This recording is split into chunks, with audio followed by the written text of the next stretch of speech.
This is 2023's Tonight You're Sleeping With Me. Warning, spoilers ahead.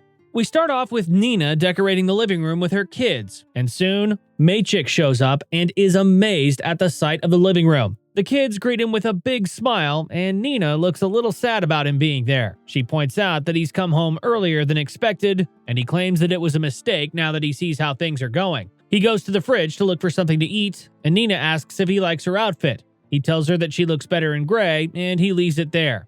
Oh my god, if this is the kind of romance that you're stuck with in your relationship, it might be time to reconsider finding a way to be happier. Later, Nina heads to work at the publishing company, and she walks right by everyone to get started on her busy day. She ends up getting spotted by Yannick, and she finds out that he's going to be working with her from now on. Clearly, they have a past, and neither of them seems too excited about the fact they're stuck with each other now. Nina has a flashback to a time when the two of them got it on one night in a bar, and it turns out that this was 10 years ago. 10 steamy years ago! They had more passion than Nina could ever have with Maychick again. We all know where this movie is headed, though.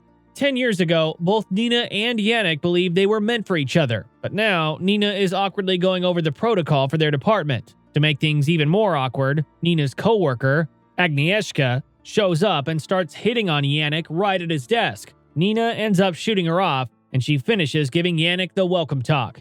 Moments later, Nina gets a call from her mother about coming over for dinner that night, and Nina quickly calls Maychick because she forgot all about it. She asks him to help her out by picking up the girls, but he quickly tells her that he's too busy to help.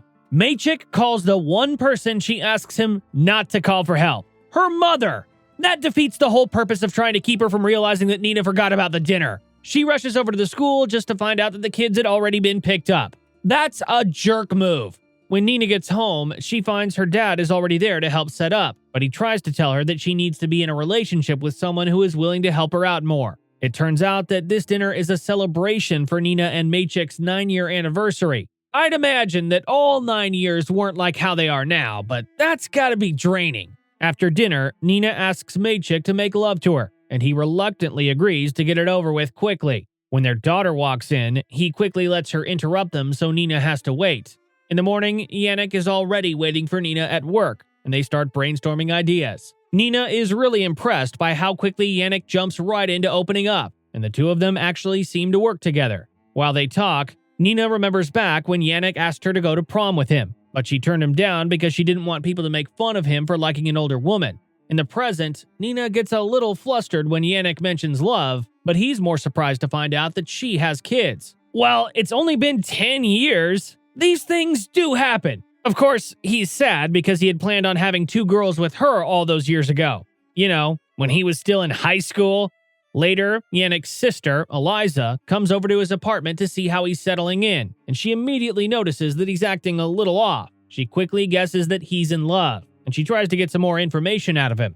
He tells her that she's the most wonderful thing, but when he says that she's married with kids, Eliza gets a little upset and worried. Yannick refuses to run away from love this time, though, and across town that night, Nina texts Yannick about work and ends things with a good night text.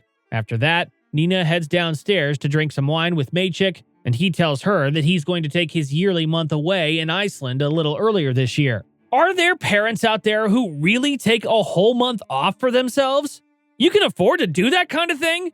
Nina is furious as this is a busy time of the year between work and the kids' events, but Maychick really wants to go. The next day, Nina wakes up to breakfast already being made by her daughters, and Maychick is just going to take the kids to his mother's place for a few days so she can get some rest. Are there really parents out there who just make huge decisions about the kids without consulting the other parent?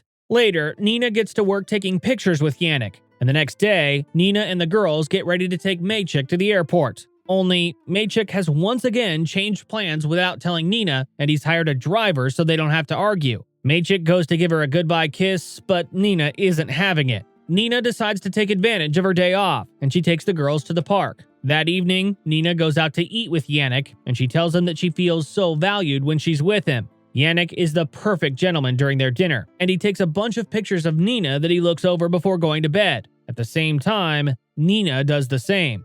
When they're at work the next day, Yannick is really not doing a good job keeping their affection a secret as he's right up in her personal space. Suddenly, Nina gets a call and she rushes out of work. When Nina gets home, she searches for the first aid kit, and when she can't find it, she calls Maychik to find out that he took it with him. She tells him that their daughter is sick, and he screams at her to figure it out before hanging up on her. A little later, Yannick is dealing with Agnieszka, who wants him to leave and have a drink with her, but when Nina calls and asks him to pick up some medicine, Yannick abandons Agnieszka. Once at Nina's house, he's finally able to see the girls in person, and he actually picked up dinner and sweets for Nina and the girls. After seeing that Nina fell asleep putting the girls to bed, he lays out Nina's dinner for her and leaves a note saying to call whenever she needs anything. Meanwhile, good old Maychik is sleeping in a tent in the middle of Iceland, and he doesn't even think to call or check in. The next day, Yannick comes over for lunch with Nina and the girls, and while Lena likes him, Zuzia tells him to go away. Before leaving, Yannick rubs Nina's hand passionately, and they almost kiss before Maychik calls. When Lena talks to Maychik, she tells him that Yannick has been awesome at helping them feel better, and Maychik gets really concerned. Nina tells him that she needed help from someone, and she hangs up on him. Way to go, Nina! Leave him hundreds of miles away with nothing else to do but worry. Of course, Maychik calls Nina's mother to help her, and she is the absolute last person that I would want to be trapped in a loveless house with. Oh, but the next time Nina sees Yannick, she finally crosses the line.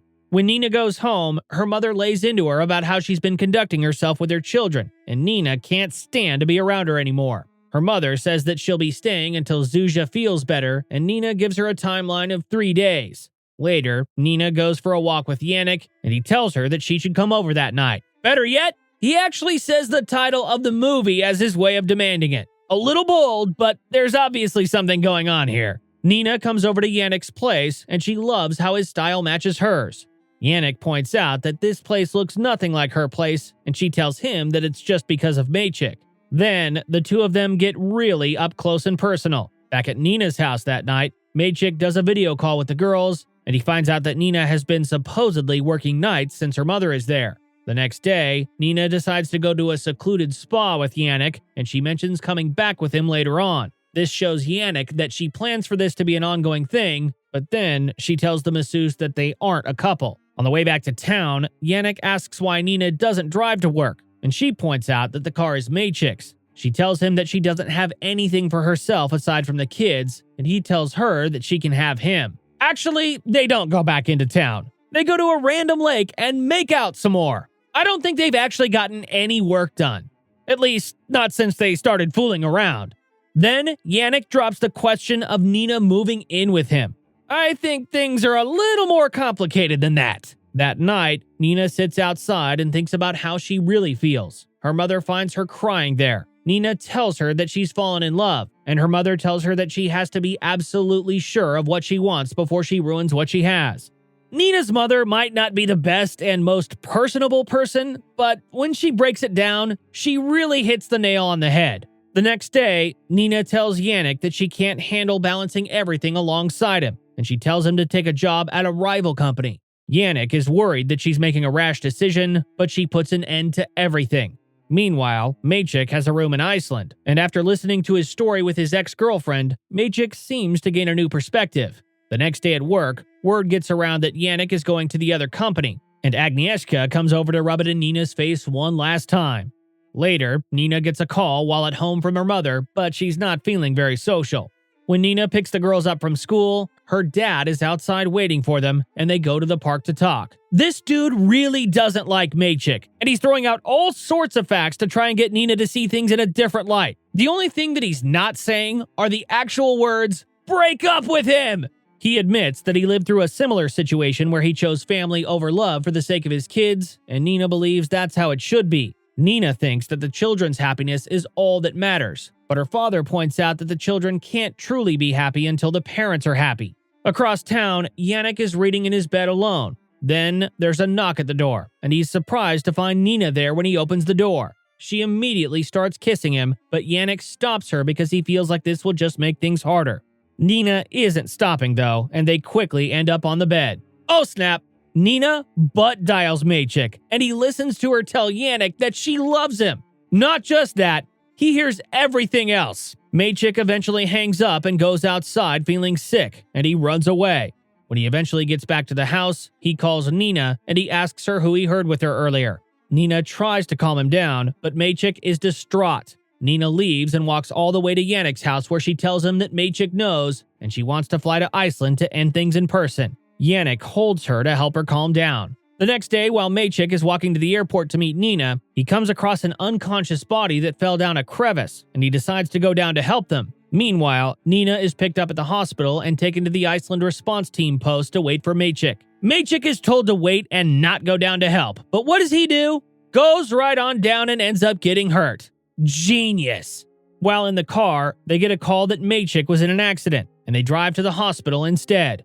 Nina meets with the doctor who is treating Maychik, and she finds out that he's in critical condition. Nina goes to sit with Maychik while he rests, and she calls Yannick to let him know that she's staying there with him instead of coming back right away. Yannick begs her not to do this, but he doesn't give her a chance to explain why she's not coming back. Nina tries to text him to explain the situation, but Yannick turns the phone away in rage. Nina spends time at the hospital waiting for Maychik to wake up, but it doesn't happen. Eventually, Nina gets a call from Yannick apologizing for how he handled their last call, and suddenly, he appears in the hospital. Are you serious? This is the last place that he should be right now. Her husband is in a coma in the room next to them, and Yannick is the hated lover who he just heard making love to his wife.